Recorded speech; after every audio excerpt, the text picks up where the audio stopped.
മക്കളുടെ ഓരോ മാറ്റങ്ങളും അപ്ഡേറ്റഡ് ആവേണ്ടത്. നമ്മൾ ഔട്ട്ഡേറ്റഡാ. കുട്ടികളാണെങ്കിലോ സ്പീഡ് ലോഡാണ് അവര്.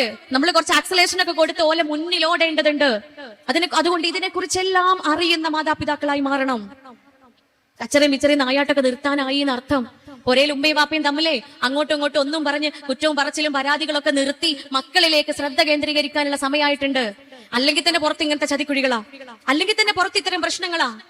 അതിനിടയില് വീട്ടിലേക്ക് വരുമ്പോ സ്വസ്ഥതയും സമാധാനവും ഇല്ലാത്ത അവസ്ഥയാണ് ആ കുട്ടിക്ക് ഉള്ളത് എങ്കിലോ എങ്ങനെയാ ചതിക്കുഴിയിൽ പെട്ടുപോവാതിരിക്കുക?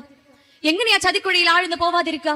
നിങ്ങൾ ആലോചിച്ച് നോക്കൂ. ആത്മഹത്യ ചെയ്ത മകൻ മിഹിർ, അവന്റെ പിറകിൽ അവന് സിംഗിൾ പാരന്റിംഗ് അനുഭവിച്ച ആളാ. ഉമ്മ മാത്രമാണ് അവനെ വളർത്തിയത്. ഒരു വാപ്പ ഇല്ല. വാപ്പ ഡൈവേഴ്സ് ചെയ്തിട്ടുണ്ട് ഉമ്മാനെ. ഉമ്മയും വാപ്പയും പിരിഞ്ഞിട്ടുണ്ട്. ആ ഒരു കുട്ടിയുടെ മാനസികാവസ്ഥ നിങ്ങൾ മനസ്സിലാക്കേണ്ടതുണ്ട്.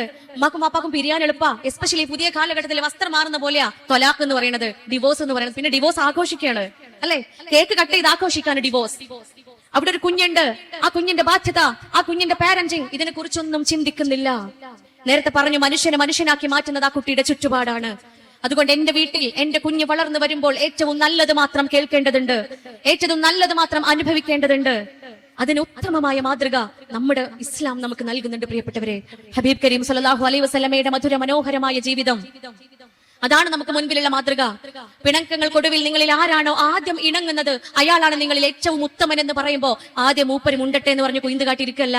ആദ്യം ഓള് മിണ്ടട്ടെ എന്ന് പറഞ്ഞ് പിണക്കം മാറ്റാതെ വാശി പിടിച്ച് നിൽക്കുന്ന പുരുഷന്മാരും സ്ത്രീകളും അല്ല ഇസ്ലാമിലെ റോൾ മോഡൽസ്. ഞാൻ ആദ്യം മിണ്ടണം, എനിക്ക് ആദ്യം പിണക്കം മാറ്റണം, എന്നിട്ട് ആ കൂലി എനിക്ക് കിട്ടണം. ആ വാശിയാണ് നമുക്കിടയിൽ ഉണ്ടാവേണ്ടത്.